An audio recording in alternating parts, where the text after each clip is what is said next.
இப்போ ரெட்டையில இல்ல 3 இலையா இருக்கு. தமிழகத்தில் இனிமே இப்படிதான். ஓகே, டிஎம்கே ஏடிஎம்கே இது. ஆனா சொல்ல முடியாது, இது விஸ்வரூபம் எடுத்துரும். இளைய தலைமுறைக்கும் முதிய தலைமுறைக்கும் நடக்கிற போராட்டம் சார் இந்த எலெக்ஷன்.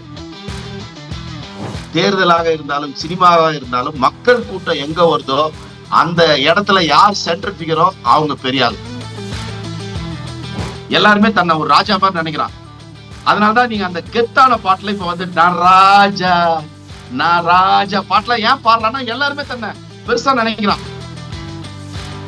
டாப்ல இருந்து லோ வரைக்கும் ஒரு கூட்டத்தை கூட்டம் அவ்வளவு கஷ்டமா இருக்கு. பிரியாணியும் வேற ஒண்ணு வாங்கி கொடுத்தாதான் கூட்டம் வருது. ஆனா விஜய்க்கு எதுவுமே பண்ணாம அதுவா வருது சார். அது வெயில்ல 5 மணி நேரம் நின்னு பாக்குற அளவுக்கு விஜய் சார் மேல லவ் இருக்கிறவன் ஏன் சார் ஓட்டு போட மாட்டான்? ஒரு மேஜிக் நடந்ததுன்னா தனியாவே விஜய் சிஎம் ஆகிறதுக்கு வாய்ப்பு இருக்கு சார். சினிமா பிளட் எப்படி திடீர்னு வேணாட்டுலாம் போகாது. சினிமாவோட நடிப்பாரு அப்படியே அரசியல் கன்ஃபார்மா நடிப்பார். நான் இப்ப சொல்ற கன்ஃபார்மா நடிப்பார். சென்னையில ப்ராப்பர்ட்டிஸ் தேடுறீங்கன்னா findbhk.com போங்க. மேட்சிங் ப்ராப்பர்ட்டிஸ AI உங்களுக்கு சஜஸ்ட் பண்ணும். குமுதம் நேயர்களுக்கு வணக்கம். நான் உங்கள் ரஞ்சித். தமிழக சட்டமன்ற தேர்தல் ரொம்பவும் பரபரப்பா இன்னும் ஒரு வாரம் தான் இருக்கு. ஸோ நாட்கள் ரொம்ப நெருங்கிருச்சு.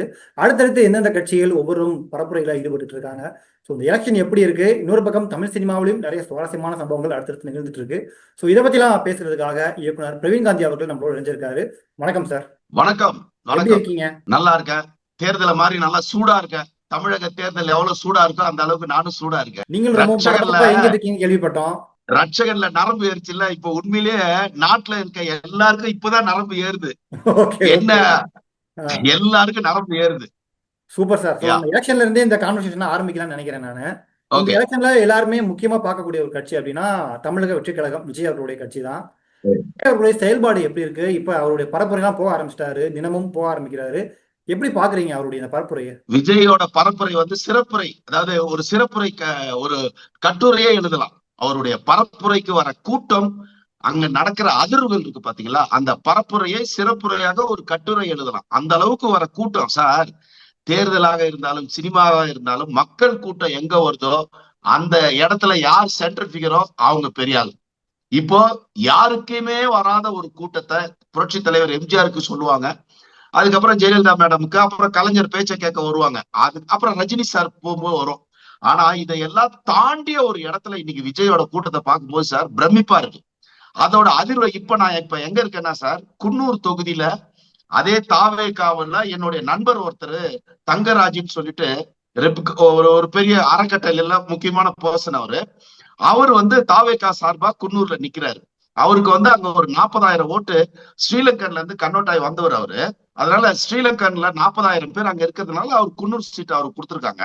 நல்ல மனிதர், அவருக்காக ஒன்லி ஃபார் தங்கராஜ் சாருக்காக வந்துட்டேன். வந்ததுக்கு அப்புறம் இங்க நான் வரும்போது என்ன மைண்ட்ல செட்ல நான் வந்தேன்னா சார், அவர் கட்சி ஆரம்பிக்கும் போது கரூர் சம்பவத்துக்கு முன்னாடி விஜய் சாருக்கு இருந்தது வந்து ஒரு 25 சாலிடா இருந்தது. கரூர்ல கொஞ்சம் ஜர்க்காச்சு. அதுக்கப்புறம் திருமணம் சங்கீதா மேட்ரு, அது கொஞ்சம் ஒரு பேக் ஃபயரா தெரிஞ்சுது. த்ரிஷா மேட்ரு, சங்கீதா மேட்ரு, இதெல்லாம் நினைச்சு நான் என்ன நினைச்சேன்னா, மக்கள் கிட்ட இது முதல்லயே இவ்வளவு குழப்பம் இருக்க, இது வந்து ஒரு கம்மியாயும் அப்படின்னு நினைச்சேன். ஒரு 8% ஒரு 10% தான் நான் கடைசியா ஒரு சேனல்ல வந்து நேர்காணல்ல நான் கொடுத்தேன், டிபேட்ல கொடுத்தேன். ஒரு 8ல இருந்து 10 வந்தா பெரிய விஷயம். அதே மாதிரி சீட்டா பாத்தீங்கன்னா ஒரு 5 சீட்டு வந்தா பெரிய விஷயம் இல்ல, 5ல இருந்து 10 வரும்னு சொல்லிட்டு வந்தேன். ஆனா நாங்க களத்துக்கு வந்ததுக்கு அப்புறம் வந்து பார்த்தா சார், பேரதிர்ச்சியா இருக்கு எனக்கு. என்ன அதிர்ச்சினா சார், எல்லா யங்ஸ்டர்ஸும் விஜய்க்கு ஓட்டு போடணுங்கிற முடிவுல இருக்காங்க. அதாவது இது வந்து 2 தலைமுறைக்கான தேர்தல் மாதிரி இருக்கு சார். இது அரசியல் தேர்தல் இல்லை, இது 2 தலைமுறைக்கான தேர்தல். அதாவது யங்ஸ்டர்ஸ் விஜய், அதுக்கு ஆப்போசிட்டா பல காலமா டிஎம்கே ஏடிஎம்கேன்னு இருந்தாங்க பாத்தீங்களா, அவங்களுக்கும் புதிய தலைமுறைக்கும் இப்ப வீட்டுக்குள்ளேயே அது வந்துருச்சு. பசங்க மண்ணு கட்டிட்டு விஜய் சாருக்கு தான் ஓட்டு போடணும்னு அவங்க. இல்ல அவருக்கு என்ன தெரியும், ஆல்ரெடி ரெட்டையில உதய சின்னம், உதயசூரியன் இவங்க எல்லாம் தான் நமக்கு சரி வருவாங்கன்னு சொல்ற அந்த தலைமுறை. இப்ப 2 தலைமுறைக்குமான சண்டையையும் அந்த போட்டியையும் நான் ஒவ்வொரு வீட்லயும் பார்த்தேன் சார். எனக்கு ஆச்சரியமா இருந்தது. இப்ப என்னன்னா கொஞ்சம் கொஞ்சமா இந்த பசங்க கன்வின்ஸ் பண்ண ஆரம்பிச்சிட்டாங்க. யார? அப்பா அம்மாக்களை. அம்மா அப்பாக்கள் வந்து பசங்களை கன்வின்ஸ் பண்ண முடியாது. ஏன்னா அது கன்வின்ஸ் வந்து சாக்லேட் வாங்கி கொடுக்கும்போது நீங்க வந்து வாங்கி கொடுக்கலாம். இப்போ வந்து அவன் சர்டிபிகேட் வாங்கி வேலைக்கு போறான். ஓகே, அவனை நீங்க கன்வின்ஸ் பண்ண முடியாது. அவன் தான் உங்களை கன்வின்ஸ் பண்ணுவான். ஓகே, நீங்க கன்வின்ஸ் ஆகிதான் ஆகணும். அதுதான் சார். அதனால இப்ப எனக்கு என்ன ஒரு மேஜிக் நடக்கும்னு தோணுது சார். இந்த இதுல நான் இப்ப பதிவு பண்றேன். குமுதத்துல ஏன்னா குமுதங்கிறது காலாகாலமா பல பல திராவிடெல்லாம் வர்றதுக்கு முன்னாடியே குமுதங்கிறது வந்து பல அரசியலை அனலைஸ் பண்ணிருக்கு. அதுல நான் சொல்றேன், ஒரு மேஜிக் நடந்ததுன்னா தனியாவே விஜய் சிஎம் ஆகிறதுக்கு வாய்ப்பு இருக்கு சார். மேஜிக் நடக்கணும். இன்னொரு மேஜிக் இப்ப இருக்கிற சூழ்நிலை வச்சு நான் பார்க்கும்போது சார், ஒரு 40-50 சீட் வருவாரோ விஜய், 40-50 சீட் எடுப்பாரோ அப்படிங்கிற ஒரு அதிர்வு நிலை இருக்கு. என்னவா இருந்தாலும் ஒரு தொங்கு சட்டசபை தான் சார் இது வரும்.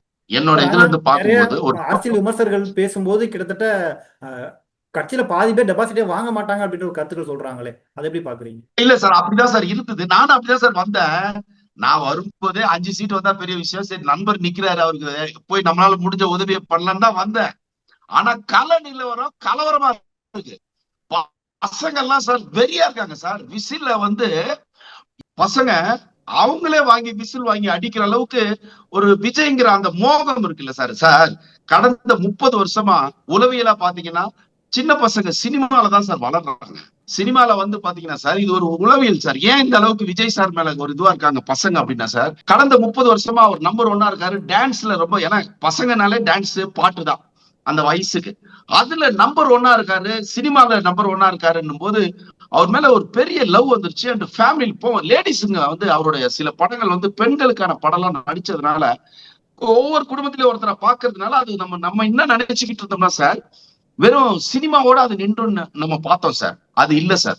இளைய தலைமுறைக்கும் முதிய தலைமுறைக்கும் நடக்கிற போராட்டம் சார் இந்த எலெக்ஷன். இது வந்து நீங்க சாதாரணமா கடந்து போக முடியாது சார். திரு விஜய நீங்க இனிமே சாதாரணமா கடந்து போக முடியாது.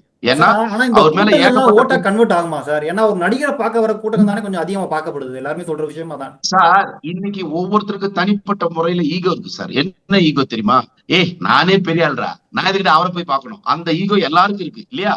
எல்லாருமே தன்னை ஒரு ராஜா மாதிரி நினைக்கிறான். அதனாலதான் நீங்க அந்த கெத்தான பாட்டுல இப்ப வந்து நான் ராஜா பாட்டுல ஏன் பாடுறான்னா எல்லாருமே தன்னை பெருசா நினைக்கிறான். அப்படி இருக்கும்போது அவன் போய் 4 மணி நேரம் 5 மணி நேரம் நிக்கிறான்னா சார், அவன் வந்து அதை விட வேல்யூ யாருன்னு சொல்லுங்க. இப்போ விஜய் சாருக்காக 4 மணி நேரம் 5 மணி நேரம் நான் போய் நிக்கிறேன் சார். எனக்கு அதை மீறி ஒரு வேல்யூவான ஒரு லீடர் சொல்லுங்க, ஒரு ஆள் சொல்லுங்க தமிழ்நாட்டுல. எனக்கு தெரிஞ்ச அடுத்து தலை அஜித். ஓகே, போய் நிப்பான் 4 மணி நேரம் 5 மணி நேரம் நிப்பான். அடுத்து ரஜினிகாந்த் சார். வேற யாருக்கு சார் நிப்பாங்க?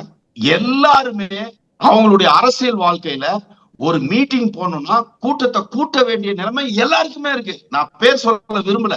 டாப்ல இருந்து லோ வரைக்கும் ஒரு கூட்டத்தை கூட்ட அவ்வளவு கஷ்டமா இருக்கு. பிரியாணியோ வேற ஒண்ணு வாங்கி கொடுத்தாதான் கூட்டம் வருது. ஆனா விஜய்க்கு எதுவுமே பண்ணாம அதுவா வருது சார். அது வெயில்ல 5 மணி நேரம் நின்னு பாக்குற அளவுக்கு விஜய் சார் மேல லவ் இருக்கிறவன் ஏன் சார் ஓட்டு போட மாட்டான்? கன்ஃபார்மா போடுவான். யங்ஸ்டர்ஸ் போடுவான் சார். பெரியவங்க போடுவாங்களா? பெரியவங்க ஜஸ்ட் பாத்துட்டு போவாங்கன்னா ஓகே. ஆனா யங்ஸ்டர்ஸோட ஓட்டு கிட்டத்தட்ட 1 கோடி ஓட்டு இருக்கு சார். அந்த 1 கோடி ஓட்டு பிளஸ் வேற ஒரு அதிருப்தி ஓட்டுன்னு ஒண்ணு இருக்கு சார். நல்லா கேட்டுங்க. அதிருப்தி ஓட்டு மாதிரி விஜய்க்கு வந்து குறைந்த ஓட்டுகளா கிடைக்காது, அதிகபட்சமாவே கிடைக்கும்னு சொல்ல வரீங்க? அதிகபட்ச ஓட்டு நல்லா கிடைச்சு ஒரு பெரிய மாற்றத்திற்கான தேர்தலா இது இருக்கும் சார். இந்த தேர்தல் சாதாரண தேர்தலா இருக்காது, ஒரு மாற்றத்துக்குரிய தேர்தலாக இருக்கும். விஜய் அரசியலிலும் சாதிப்பார்னு கன்ஃபார்ம் ஆயிடுச்சு. நான் களத்தை பார்த்துட்டு பேசுறேன். அதுக்கு முன்னாடி நான் என்னுடைய வியூ வேற. இப்போ அவர் மிகப்பெரிய வெற்றி அடைவார். ஒரு 40-50 பேர் ஜெயிப்பாங்க. அதுல நான் வந்திருக்க குன்னூர் தொகுதிய அந்த தங்கராஜையும் ஜெயிப்பார்ன்றது நான் கண்ணால பார்த்ததுனால சொல்றேன் சார். சார், ஆனா இப்ப போன வாரம் வந்து ஜனநாயகன் திரைப்படம் இன்டர்நெட்ல யாரோ லீக் பண்ணாங்க. இது பண்ணதே விஜய் தரப்பு தான். ஒரு அனுதாபத்துக்காக படத்தை ரிலீஸ் பண்ணியிருக்காங்க, குற்றச்சாட்டுகள் வைக்கப்படுது. இது எப்படி பாக்குறீங்க? யார் தான் ரிலீஸ் பண்ணிருப்பாங்க நீங்க நினைக்கிறீங்க சார்? இப்போ யானை தடவி பாக்குற மாதிரி தான் சார். 4 குருடர்கள் யானை எப்படியெல்லாம் இது இப்படி அது இதுன்னு ஒவ்வொருத்தரும் ஒண்ணு சொல்றான். அந்த யானைன்னு யாருமே சொல்ல முடியாது. ஒண்ணு மொரன்றான், ஒண்ணு வேற ஒண்ணு சொல்றான். என்னன்னா அது மாதிரி இது விஜய் சார் பண்ணிருப்பாரு, இல்ல டிஎம்கே பண்ணிருக்கோம், இல்ல பிஜேபி பண்ணிருக்கு. இல்ல சார், கவனக்குறைவில் அது நடந்திருக்கு. நான் எனக்கு டெக்னிக்கலா தெரியும். அந்த ஹார்ட் டிஸ்க் இருக்கு பாத்தீங்களா, அந்த ஹார்ட் டிஸ்க் நீங்க எடிட்டிங் வெர்ஷன் தான் வந்து வெளியே வந்திருக்கு.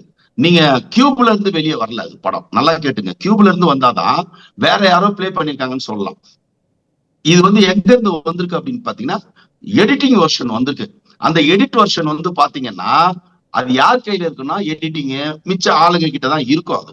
சோ அந்த மாதிரியாக கவனக்குறைவிலையும் மேபி அங்க ஏதாவது பணங்கள் குடுக்கல் வாங்கல் இருக்கலாமே தவிர இத காட்டி என்ன சார் ஒருவேளை டிஎம்கே ஐ மீன் விஜய் சார் சார்பாவே பண்ணி அது ரெக்கார்ட் ஆகி புடிச்சிட்டாங்கன்னா பேரு எலெக்ஷன்லயே நிக்க முடியாது இல்ல சார்.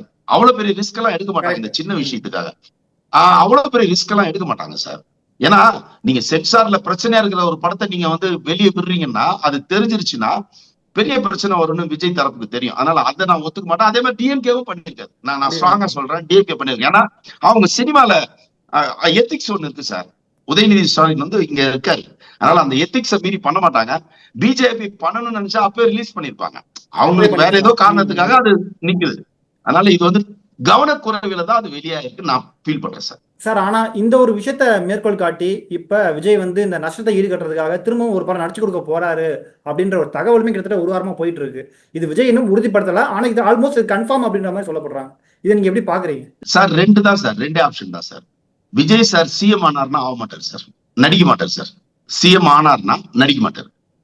அவர் ஒருவேளை எதிர்கட்சி தலைவரா இல்ல ஒரு 30-40 சீட்டு வாங்கி எந்த கட்சி ஆட்சிக்கு வரணுங்கிற லெவலுக்கு கிங் மேக்கரா மாறினார்னு வச்சுங்களேன், ஒருவேளை அவர் வந்து நடிப்பார் சார்.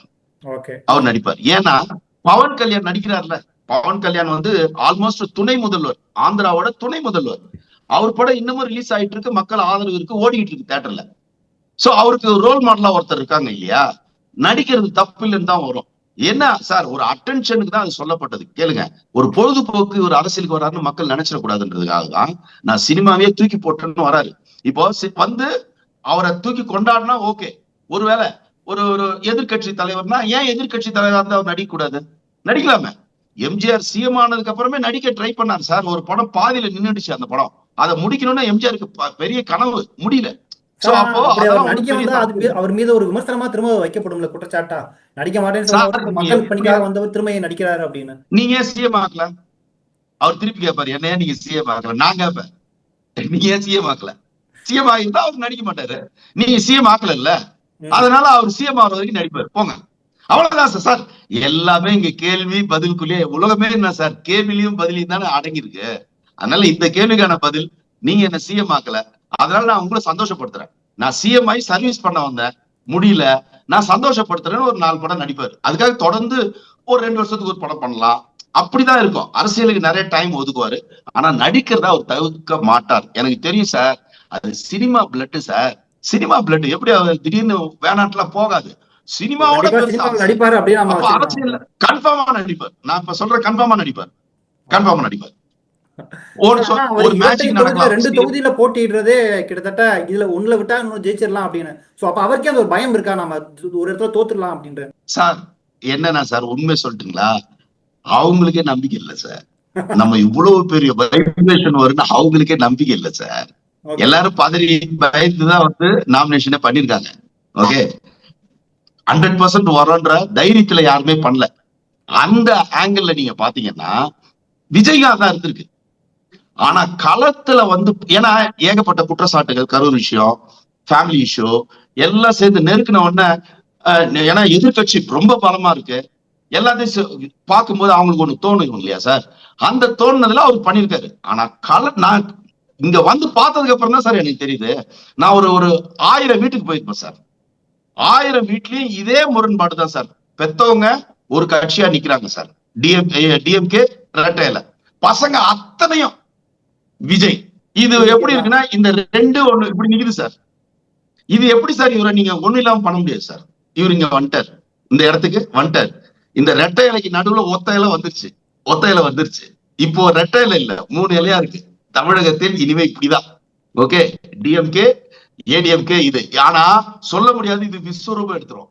இது ரெண்டுத்தையும் இப்படி விஸ்வரூபம் எடுக்கிறது நிறைய வாய்ப்பு இருக்கு. ஏன்னா பெரிய மக்கள் சக்தி அவர் மேல இருக்கு. அவர் வந்து என்ன பண்ண போறாரு, எப்படிப்பட்ட ஆட்சி தர போறாரு, அவர் எவ்வளவு நேரம் இருக்கு, அதெல்லாம் நமக்கு அடுத்த கேள்வி. ஓகே சார், உங்களை மாதிரி நானும் ஆர்வமா இருக்கேன். இவர் வந்து உங்களுடைய கணிப்பு எப்படிதான் இருக்கு? அவர் திருச்சியில ஜெயிப்பாரா, இல்ல பெரம்பூர்ல ஜெயிப்பாரா, இல்ல 2 தொகுதியிலும் ஜெயிப்பாரா? 2த்துலயும் ஜெயிப்பார். 2த்துலயும் ஜெயிப்பார். 2லயே கன்ஃபார்மா ஜெயிப்பார். நான் இப்ப உறுதிட்டு சொல்றேன், 2த்துலயுமே ஜெயிப்பார். அவர் 2த்துலயுமே ஜெயிப்பார். ஏன்னா சார் ஒன்னே ஒண்ணுதான் சார். ஒரு தியேட்டர்ல 3 படம் ரிலீஸ் ஆகுது சார். ஓகே, 3 படத்துல 2 படம் நான் ஆல்ரெடி பாத்துட்டேன். 2 படத்தை ஆல்ரெடி நான் பாத்துட்டேன். இது 3வது படம்.